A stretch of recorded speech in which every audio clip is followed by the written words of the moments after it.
Meus amores, sejam bem-vindos à nossa aula de história, né?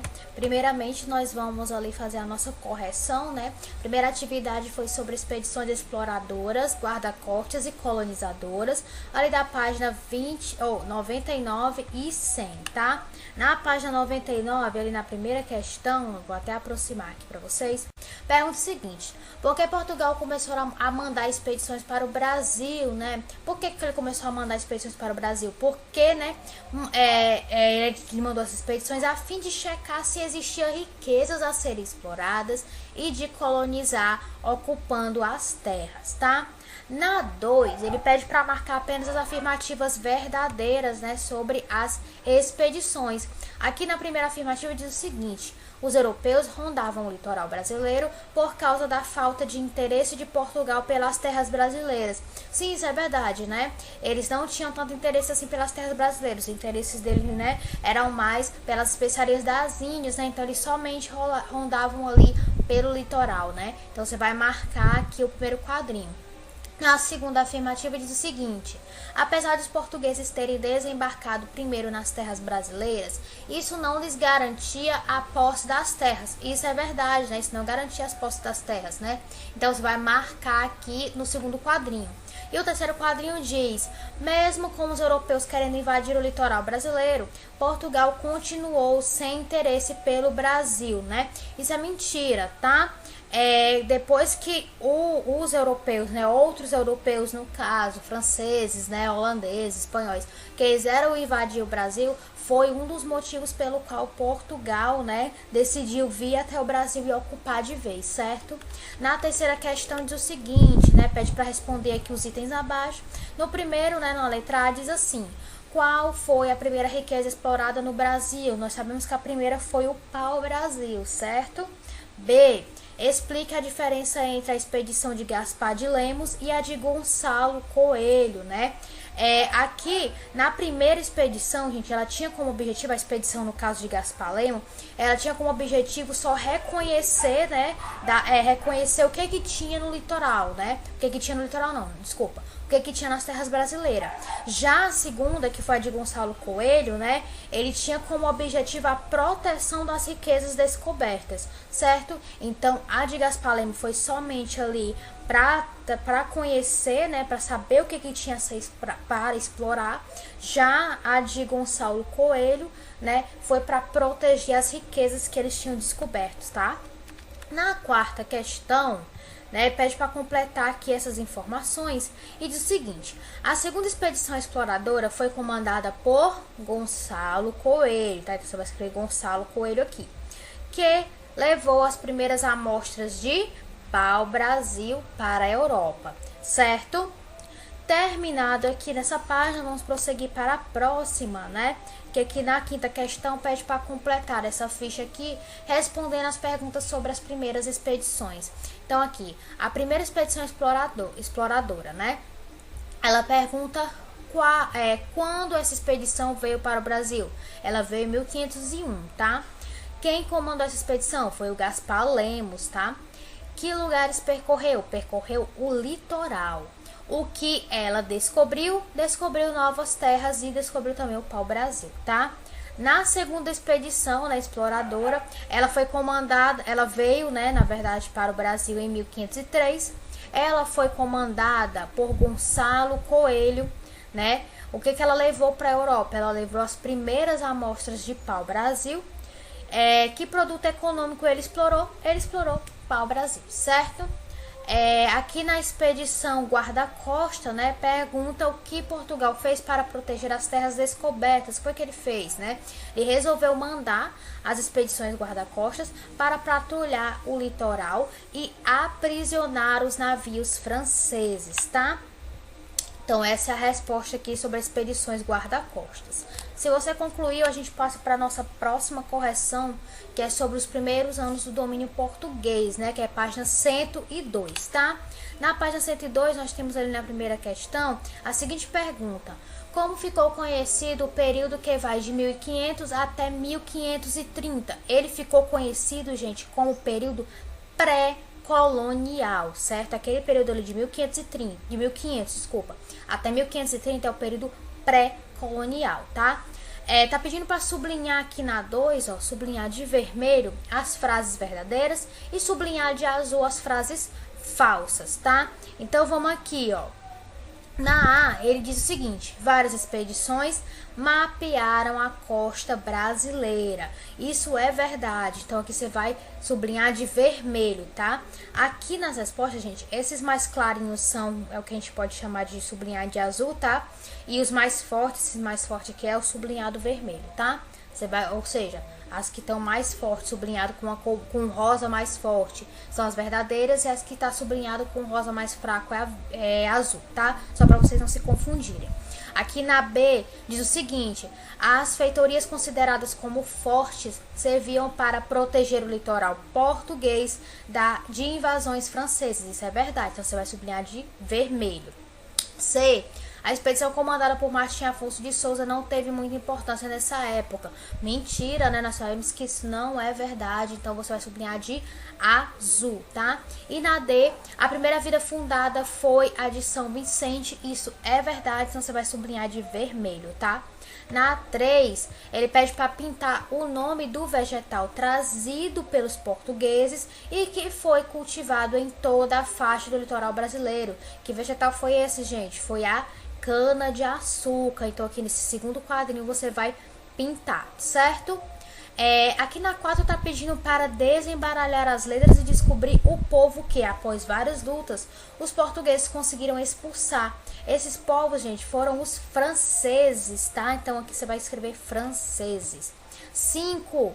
Siga os números em ordem crescente e descubra uma grande riqueza do Brasil. Então, se a gente for aqui pegar em ordem crescente, nós temos P, 2, A, 3, o pau, B, 4, R, 5, A, 6, Bra, S, 7, I, 8, L, 9, né? Brasil. Então, nós descobrimos qual foi a riqueza. Pau, Brasil. Você vai escrever aqui nesse retângulo, tá bom? Terminados aqui, nós temos uma outra, né? Uma outra atividade, foi sobre o período colonial ali na página 104, tá? Página 104, nós temos a seguinte questão aqui, né? A seguinte pergunta na primeira questão. O que caracterizou o período colonial, né? O que foi que caracterizou esse período? Foram as lutas entre os europeus e os indígenas, né? E o processo de escravidão dos escravos, né? Caracterizaram o período colonial, tá? Aqui tá pedindo na 2 para vocês pintarem de azul as frases verdadeiras e pintar de vermelho as frases falsas, né, sobre o período colonial, né? Aqui, gente, para vocês não se confundirem, né, explicando mais uma vez, o azul é esse pintado de um rosa mais claro e o vermelho é esse que é pintado de um rosa mais escuro, tá? Nas respostas aqui. Então, aqui, no primeiro diz, nesse período o açúcar era um produto muito valorizado. Não era ainda, certo? Então, você vai pintar... desculpa, ele era sim. Então, você vai pintar de azul, tá? Você vai pintar esse primeiro quadrinho de azul. Na 2, esse foi o menor período da história do Brasil. Isso é mentira, né? Foi um período muito longo, né? Ele durou de 1530 até por volta de 1820, certo? Então, você vai pintar de vermelho, tá? Que é falso. Durante esse período, os portugueses não tinham interesse pelo Brasil. Mentira, né? Eles não tinham muito interesse no período pré-colonial, mas no período colonial eles tinham muito interesse sim. Então, você vai pintar de vermelho, tá? E aqui na última diz, foi nesse período que as etnias começaram a se misturar. Isso é verdade, né? Os africanos foram trazidos para o Brasil justamente nessa época. Já existiam os indígenas aqui, né, desde o início. E os europeus começaram a morar aqui. Então, foi quando começou a ter essa mistura, né? Que é a nossa base, né? No caso, é a mistura entre os povos indígenas, africanos e europeus. Certo? Aqui, então, você vai pintar de azul, tá? Aqui na 3 está pedindo para marcar um X nos acontecimentos ocorridos no período colonial. Então, só os acontecimentos acontecidos no período colonial é que a gente vai marcar um X. Aqui no primeiro diz, muitas cidades foram fundadas. Isso é verdade, então você vai marcar um X. O açúcar não era valorizado. Mentira, né? Então, você não vai marcar nada. Houve a escravização dos africanos trazidos para a lavoura de cana-de-açúcar. Isso é verdade, você marca o X. A cultura da cana-de-açúcar foi responsável pelo povoamento do litoral brasileiro. Também é verdade. Então, você vai marcar um X aqui, tá? 4. Quando começa e termina o período colonial? Olha aqui. O período colonial começa em 1530, né? Quando Portugal toma posse do Brasil. E ele termina em 1822, que é quando é proclamada a independência do Brasil. Certo? Continuando, nós temos mais uma correção, né? Que é sobre capitanias hereditárias, ali na página 107 e 108. E aqui na primeira questão, ele está pedindo para você responder, né, as seguintes perguntas. Aqui no item ele pergunta: por que o governo português, no início da colonização, não conseguiu se instalar no Brasil? Por quê? Porque o governo português não conseguiu se instalar no Brasil, né? Porque não tinha dinheiro suficiente, tá? Não tinha dinheiro suficiente para se instalar aqui. B. Diante dessa dificuldade, o que o rei criou? O rei criou o sistema de capitanias hereditárias, tá? C. Como foi feita a divisão dos lotes, né? A divisão dos lotes das capitanias hereditárias, elas eram separadas em territórios, né? Em 15 grandes lotes de terra, tá? D. A quem esses lotes foram entregues? Esses lotes foram entregues a nobres portugueses que tinham um bom relacionamento com o rei, certo? Então, aqui estão as respostas da primeira questão. Você pode pausar o vídeo para conferir se quiser, certo? Se você já fez tudo, a gente vai passar aqui para a segunda questão, que pede para observar esse mapa, né? E circular as capitanias mais próximas da região onde você mora. No caso, nós moramos aqui no Ceará, então qual é que você vai circular? Maranhão, certo? E aqui, eu não consigo enxergar direito, mas essa capitania que tá aqui abaixo, ó, é aqui você vai circular. Se eu não me engano é Rio Grande, pronto, Rio Grande, certo? Você vai circular Maranhão e Rio Grande, que são as duas capitanias que estão mais próximas do Ceará, certo? Se você já fez, a gente vai prosseguir aqui para a próxima página, né? Que pede para a gente fazer o seguinte: na terceira questão, ela pede para escrever V para verdadeiro e F para falso.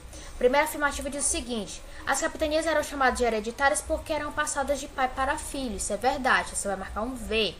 Os donatários usavam seus próprios recursos para a sua capitania se desenvolver. Também é verdade, você vai marcar V. O sistema de capitanias foi um sucesso. Não foi, né? Nós temos que fracassou, então você vai marcar um V. Vai marcar F. As terras brasileiras foram divididas em 15 lotes de terra. Isso foi verdade, você vai marcar V. E 5 capitanias prosperaram, né? Não foi verdade, tá? Apenas uma conseguiu prosperar, certo? Então você vai marcar F, certo?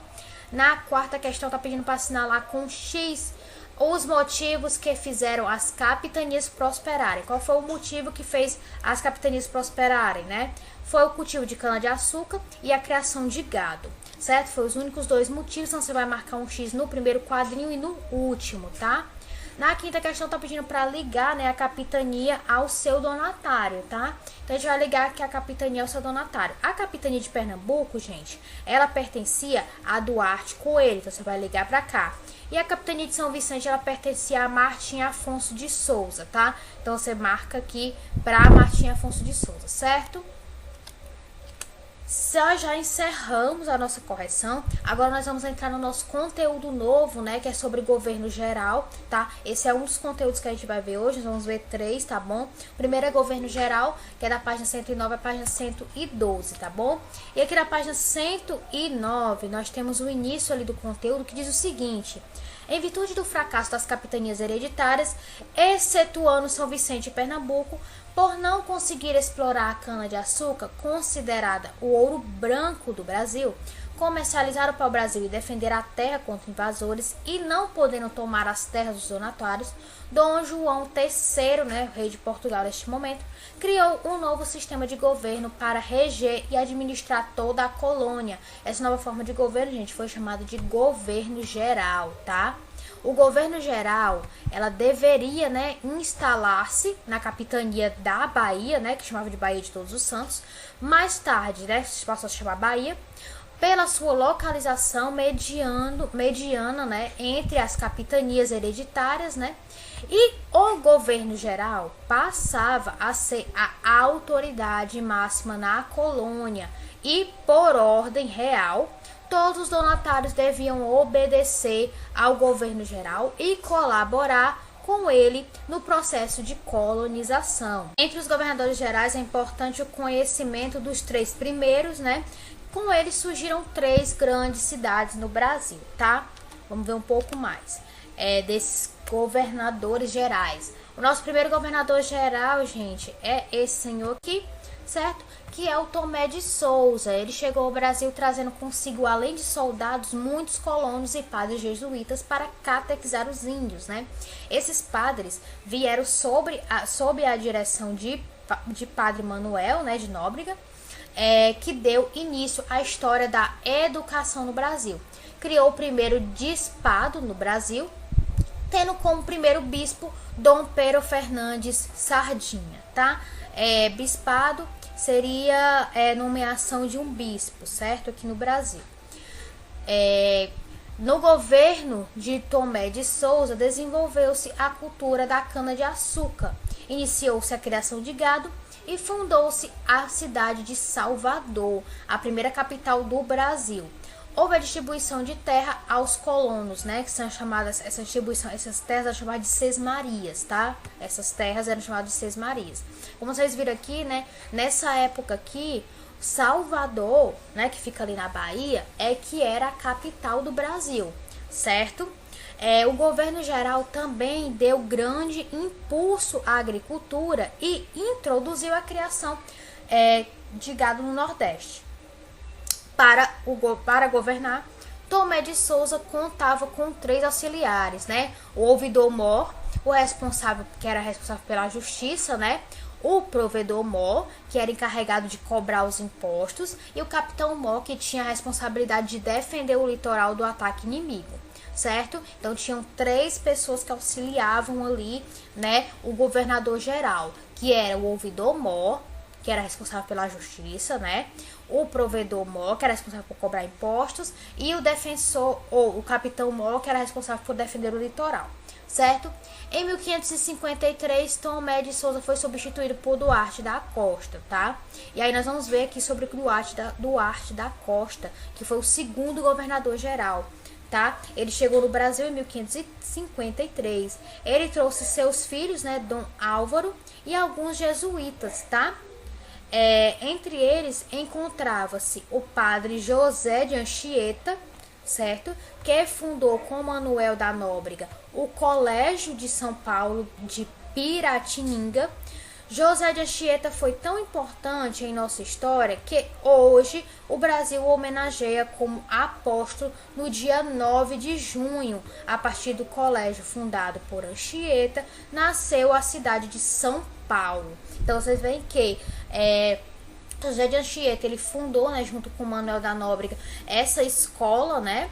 Essa escola aí em São Paulo, e a partir dessa escola foi que se criou, né, que nasceu de verdade a cidade de São Paulo.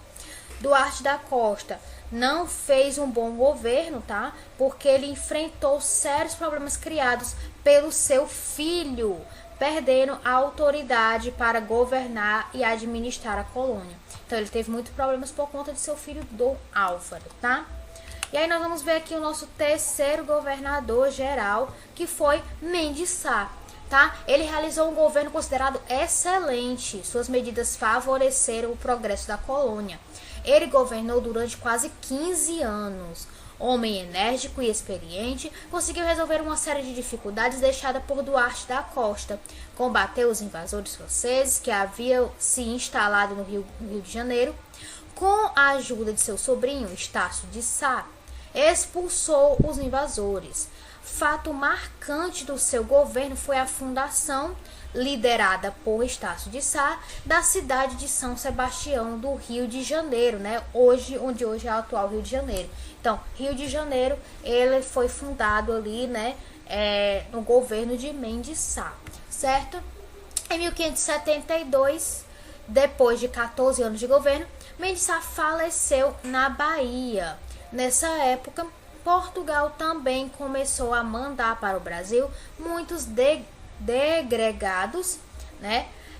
Ou seja, pessoas que tinham de cumprir pena de desterro imposto por crimes contra o reino e sua corte. O regime, né, de governo geral contribuiu para que a corte portuguesa ficasse livre dos invasores estrangeiros e deu margem para que as entradas e as bandeiras desbravassem o sertão, né, no caso as terras distantes do litoral.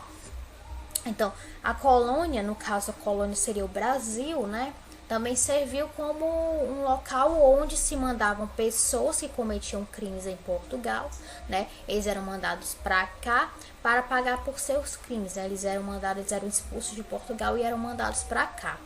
As entradas eram expedições organizadas pelo governo português, tá? Entendendo aqui o que eram as entradas. Elas não ultrapassavam os limites do meridiano de Tordesilhas e partiam do litoral. Já as bandeiras eram explorações, né, particulares que não respeitavam o Tratado de Tordesilhas, partiam de pequenas localidades vizinhas de São Vicente. Por isso, o povo de São Paulo são chamados de bandeirante. Deixa eu explicar para vocês. Existiam esses dois tipos, né, de expedição. As expedições chamadas de entradas e as expedições chamadas de bandeiras. As chamadas de entrada eram aquelas que eram organizadas pelo próprio governo português, que eram o quê? Eram expedições, né? Se reuniam ali pessoas, né, mandadas pelo governo português para explorar ainda mais, né, as terras do Brasil, né, algumas terras que ainda não tinham sido exploradas, para ver o que eles poderiam encontrar ali, certo? Só que como era uma expedição mandada pelo governo, eles respeitavam o Tratado de Tordesilhas, né? Não sei se vocês lembram, mas o Tratado de Tordesilhas foi aquele acordo feito entre Portugal e Espanha, onde eles dividiam, né, as terras da América ao meio, né? Ao meio, assim, passavam uma linha. E esse lado aqui, ó, no caso dessa imagem aqui, seria pertencente a Portugal e esse lado aqui era pertencente à Espanha. Então, Portugal não poderia passar para cá, certo? Então, essas expedições chamadas de entradas, elas só aconteciam no lado correspondente a Portugal, certo? Era tudo conforme o Tratado de Tordesilhas, eles respeitavam o tratado. Já as bandeiras, né, elas não partiam do governo português, né? Eram pessoas que se reuniam e faziam, né, essas bandeiradas, eram chamadas de bandeiradas, e elas não respeitavam o Tratado de Tordesilhas não, tá? Acontecia muito de passarem, né, para o outro lado, porque eles saíam explorando mesmo para saber se encontravam algumas riquezas. E muitas dessas bandeiradas aconteciam ali por volta de São Vicente, onde hoje é São Paulo, certo? Por isso que São Paulo, né, as pessoas de São Paulo são chamadas de bandeirantes, certo? Porque a maioria das pessoas que faziam essas bandeiradas, elas eram de São Paulo, tá? Na época da colonização, só o litoral era conhecido, eles só conheciam essa região aqui mais próxima do mar. Mais adentro era ainda desconhecido, tinha muitas terras que não eram conhecidas por Portugal, então eles faziam essas entradas para poder explorar, e os bandeirantes também faziam a mesma coisa, né?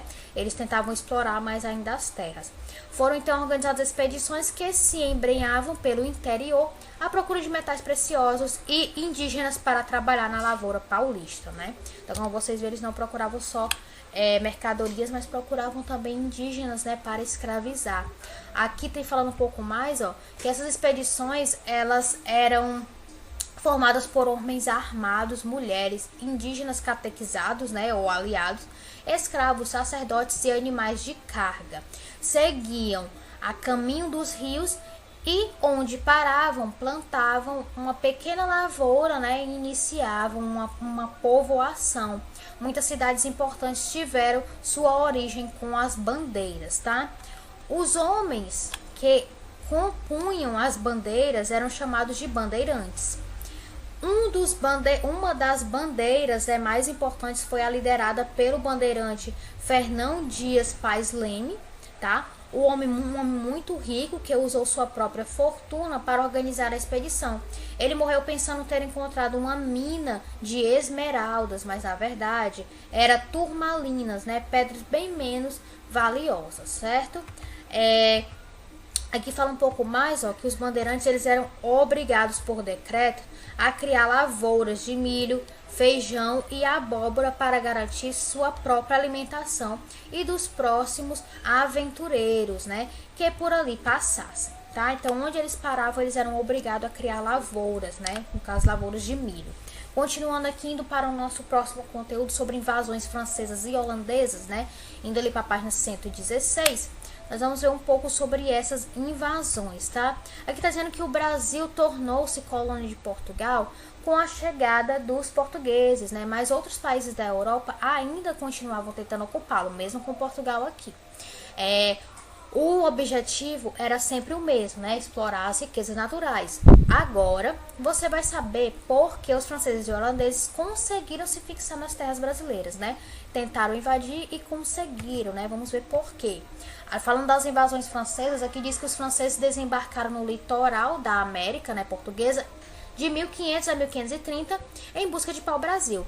Eles tinham interesses em apoderar-se, né, de uma parte da terra.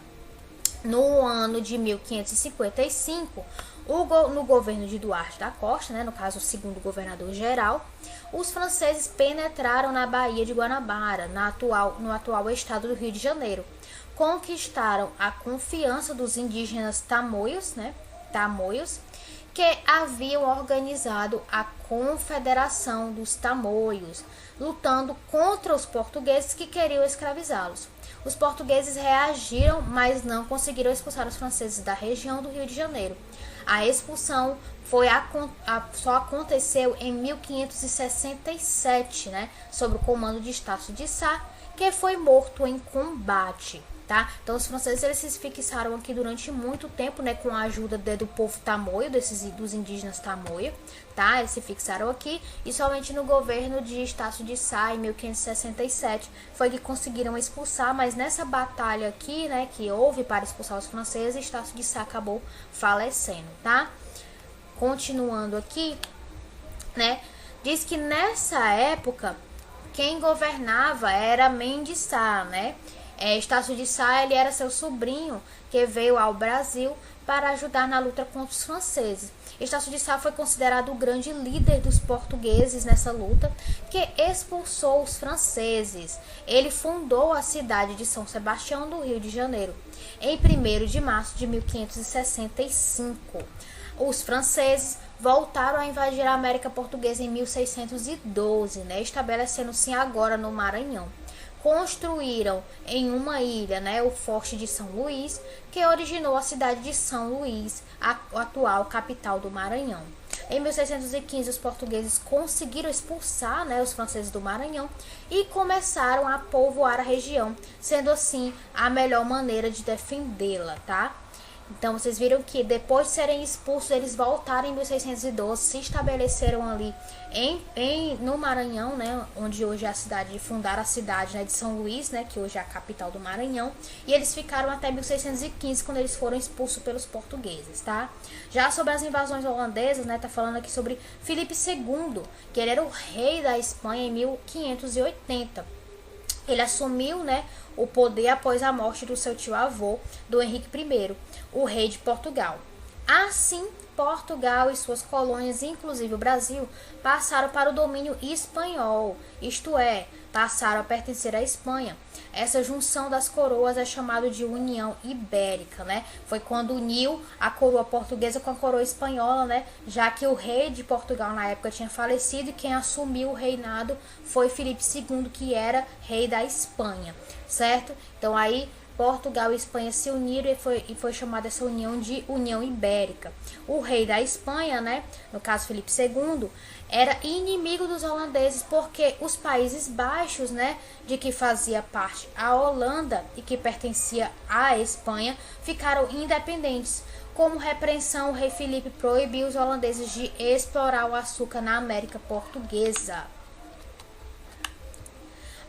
O Brasil, né, ele foi invadido 2 vezes pelos holandeses, ocuparam o Salvador em 1624 por um ano, né?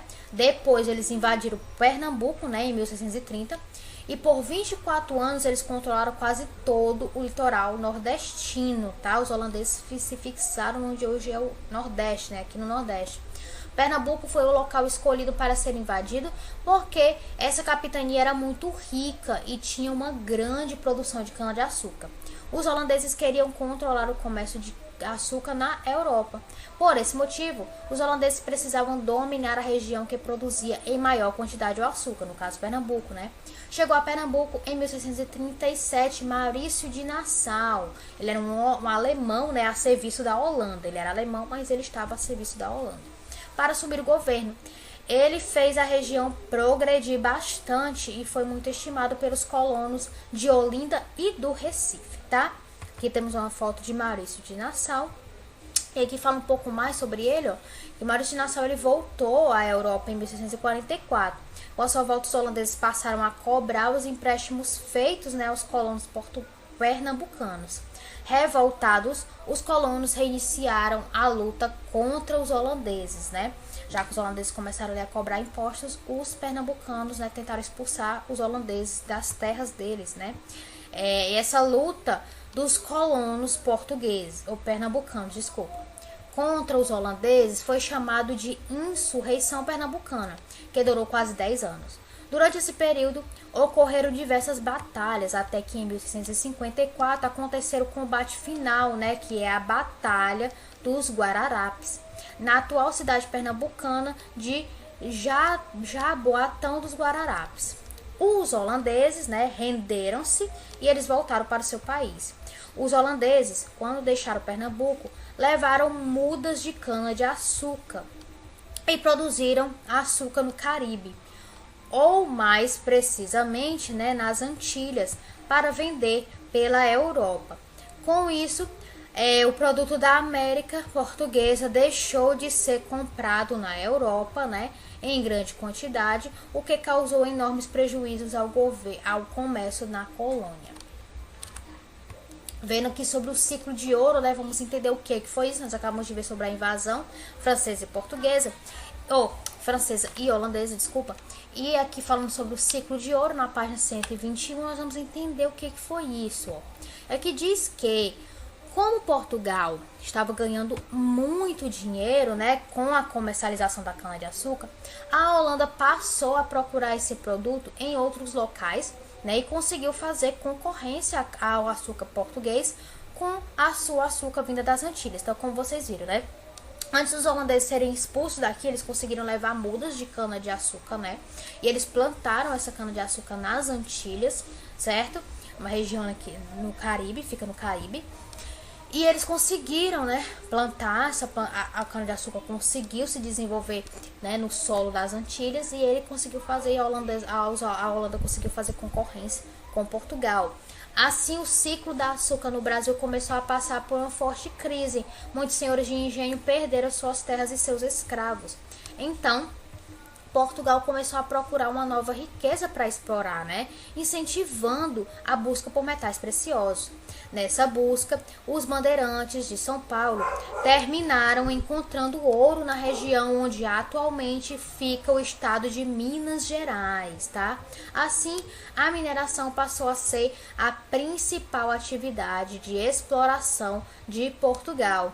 As primeiras pessoas a se instalarem na região encontraram-na sem qualquer estrutura. Não havia moradias, alimentos ou remédios. Então encontraram, né, metais preciosos na região onde hoje é Minas Gerais. E aqui uma curiosidade, né, é chamado de Minas Gerais justamente porque lá foi onde se formou essa mina, né, essa mina de ouro, né, era de lá onde foi retirado muito ouro. Como naquela região toda era uma mina, quando se formou a cidade, certo? Quando se formou a cidade, não, quando se formou o estado, né, de Minas Gerais, veio com esse nome, né? Foi colocado esse nome de Minas Gerais por lá ser uma mina de ouro, tá? Os negros, eles passaram a trabalhar em várias atividades diferentes, tá? Podiam ser encontrados escravos trabalhando em serviços domésticos, né, como artesão, né, vendedores ambulantes, e na própria mineração também. Os negros venderam os negros vendedores ambulantes, eles eram conhecidos como negros de ganho, tá? Mas a maior parte do que ganhavam ficavam para seus donos. A exploração do ouro dependia do escravo, que trabalhava nas minas e passava boa parte do dia com as pernas dentro da água, porque tinha que procurar o ouro nos rios, em suas margens e no leito. Como os maus tratos continuavam, os escravos frequentemente ficavam doentes, sendo as doenças mais comuns causadas pelo grande tempo, né, que passavam na água explorando o ouro.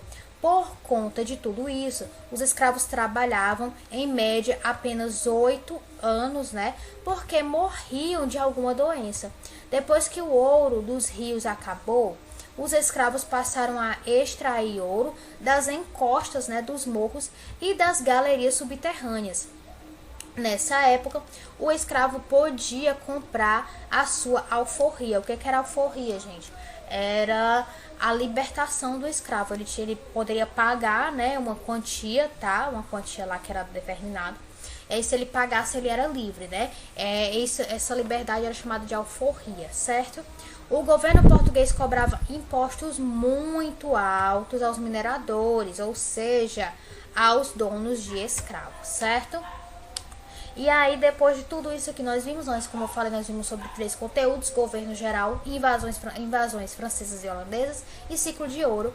Aí vocês vão fazer as atividades da página 113 a 115, sobre as invasões francesas e holandesas, 119 e 120, e sobre o ciclo de ouro, 123 a 125, certo? Então, meus amores, é isso. Espero que vocês tenham gostado. Sempre deem uma olhada de novo no conteúdo para fazer as questões, tá bom? Então, meus amores, é isso. Um beijo. Se cuidem e até a próxima aula.